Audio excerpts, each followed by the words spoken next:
Hello, everybody. Hello and welcome to the Bourbon Bear, and the Bears' 3-game win streak deserves a bear costume appearance. So Bondo, first and foremost, 3-win streak, back-to-back wins of 25-24 against the Oakland Raiders, Las Vegas Raiders, and the Washington Commies. How are we feeling, Bondo? Well, we're feeling good. It's the first time since 1906 that the team has won 2 games in a row by a point in the same score. Which is crazy. So, Absolutely insane. I think that's great, and I think, all you guys were giving me shit about, can I say shit on the You can say shit. Shit's okay. Shit, I can say shit. My 8.5 and over prediction was, I got fan mail from many viewers that were just, saying Bondo doesn't know what he's doing. He got lucky last year.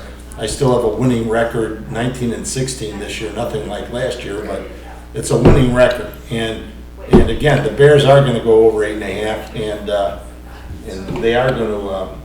We're going to talk about it a little later. Well, we're going to start the conversation, though, with the Ben Johnson effect. These are games, as we saw last year with Matty Reflus with the Fail Mary that happened last year. These two are on at that game. Horrible experience walking away from it. But now you have the games where Ben Johnson coaching, I think, is the difference maker. What do you think about that? I agree.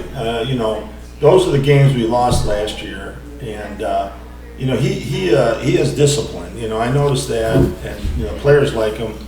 All his players, even at Detroit, liked him, but he's got that chip on his shoulder, and I know he's not happy with Williams' play, but it seems like he's getting a little better every week, and hopefully he can continue. I agree with that, and I think what you see is Caleb. Oh my God! And the announcers just calling out Caleb left and right, but Ben Johnson keeps us cool. That last, driving the ball at the end of the game. Run blocking looked fantastic. Caleb, modest game. I'm not going to give him, an A by any means. No. I think he had a B minus, to be honest with you, mainly because he had 252 passing yards, 1 passing touchdown, 1 rushing touchdown, but 55 of those passing yards came out of DeAndre Swift's screen, which, don't get me wrong, worked out great. And Swift made a great play. I don't know how they didn't get him out of bounds, but overall, modest game by Caleb.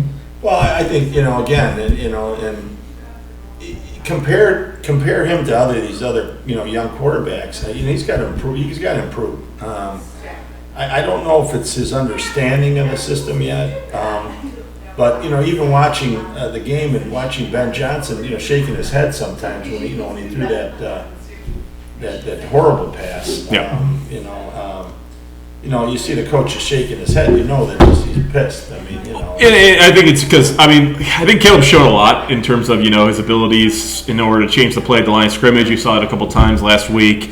Also, I know he had to pick up the first down, that 4th and 1 where he ran for it, quick popped up open in the back. Maybe you can see that later down the line. But their chemistry, I think, is going to improve as the season goes on. But your leading wide receiver is DeAndre Swift with 67 yards. Yeah. You have Burden with 51, Moore with 42, Rome with 32. Granted, Rome should have had a touchdown for an extra 15 yards with that unbelievable call. But the one thing I want to say is Ben Johnson did at his press conference confirm that they were warned about that earlier in the game. So I was told that too. I put a little bit on that offensive line then. Well, but the kid, the right tackle. No, left tackle. Sorry, left tackle. I thought he played a pretty darn good game. Great game. Theo Benedict is what you're thinking of. Yeah, Benedict, and I gave some grades here. I thought the O-line had a B+.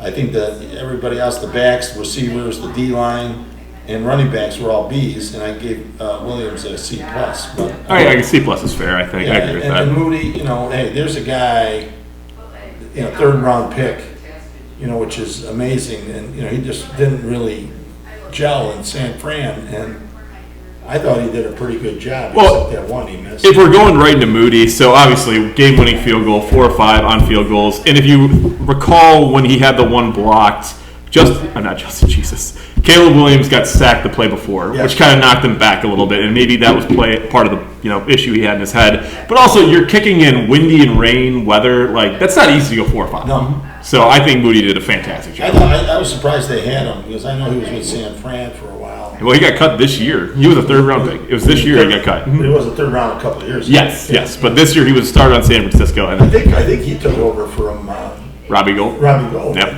If I remember right. Bear for life. But back onto the offense before we go to the defense. Yeah. So offensive line, though, you talked about Theo Benedict. Darnell Wright playing in that brace. End of the game, that 2-for-1 block he had. Yeah, that was amazing. 2 guys just stiff-armed by himself. Incredible. The report is, though, that he's going to be playing in a severe amount of pain in that cast moving forward. It's an injury that you can play with, but it's going to be a problem. Do you think he can repeat that success? Well, I mean, he's learning. He's getting better every week. The interior, the center and guard play has been phenomenal, I think. And there's leadership there. Those guys, they get out of the house. Cole should have had that 12-yard pass play, which, the one that DJ Moore was offside. Yeah. Offside. I mean, how's that happen? So that's going to lead me to the next point, the officiating, which everyone's been talking about. Well, terrible. I know there were some right calls, but they didn't seem like it was their first time as a coaching crew this season. So not the first game, but first season. Yeah. That you could tell that they weren't confident in themselves. Well, he was a rookie ref. It was a first-year ref, and you're right. But then you see what happened in the Kansas City game. Not one penalty. And I see they all got suspended. That crew, which is amazing. So I mean, they're trying to clean up the game, but then they do stuff like that. So it's hard to say, but you're right. I mean, the offense was adequate.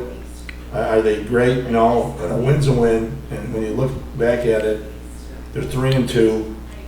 Everybody thought they were tanking. After that loss to Detroit. Yep. And they could easily be 1-4 or 4-1. Exactly. It could have gone any way, except for obviously the Detroit game. But then one last thing on the offense: DeAndre Swift, 7.7 a carry, 108 yards total.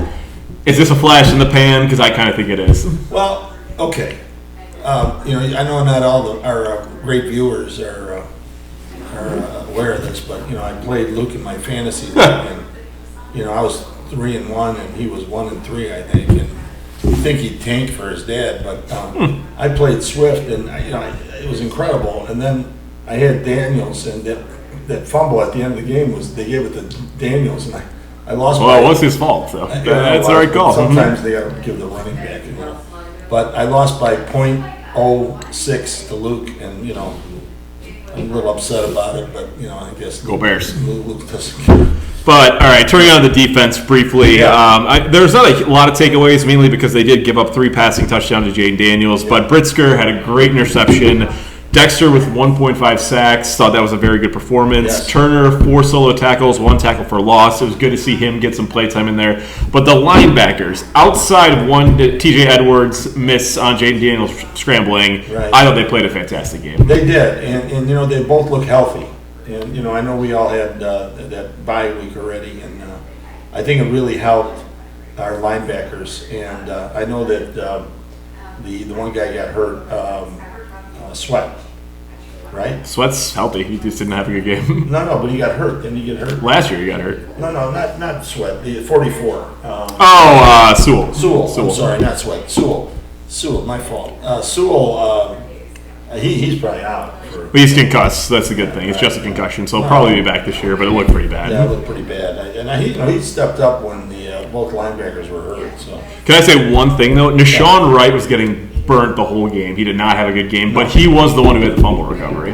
He did, which was huge. So at least it was a little redemption for him. And the positives on the defense side again is Stevenson's playing well. I mean, I think after what he's went through last year, which he deserved.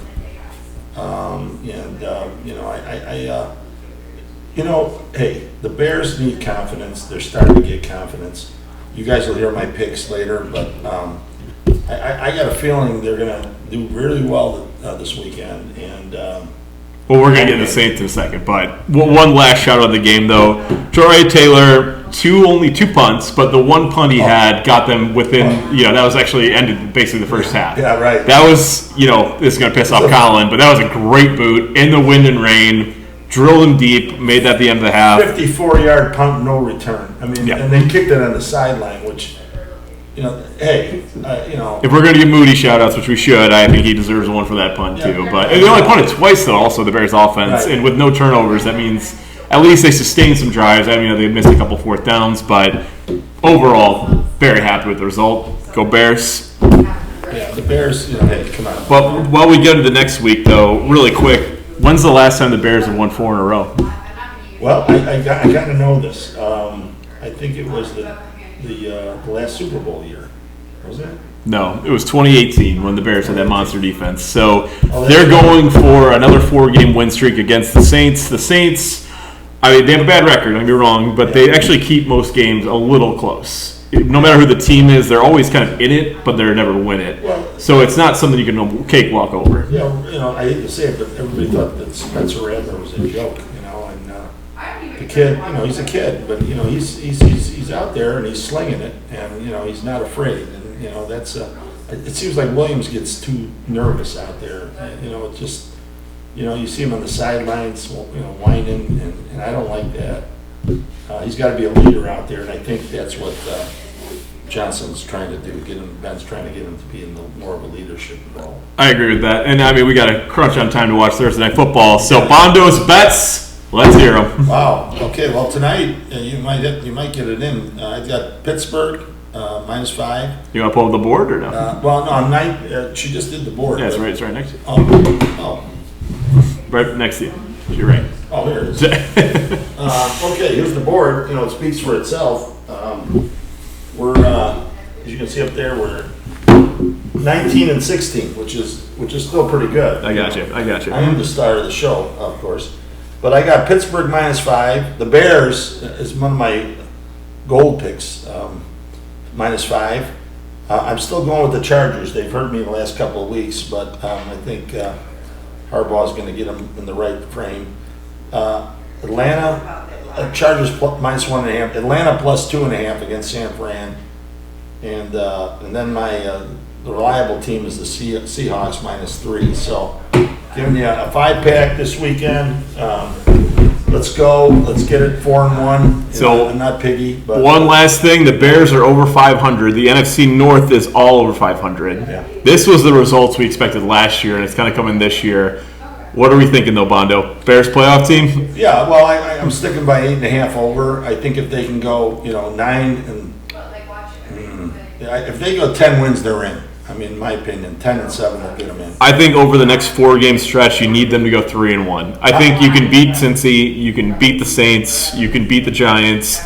Ravens are going to have Lamar and Roquan back, so that's the only. Is he back? They're saying he's going to be back in 2 weeks, so that's the only one I think we can give up. And it's at Baltimore, which is never easy. No.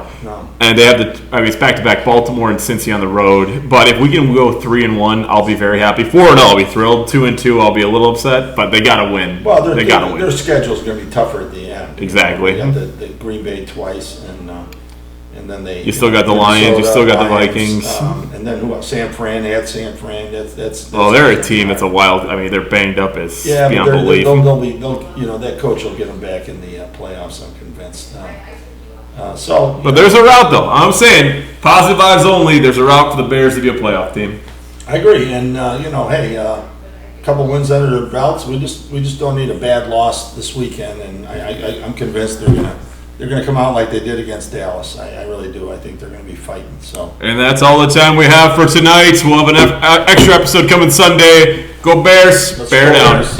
Win some bets, guys. That's what I'm here for. You like my glasses?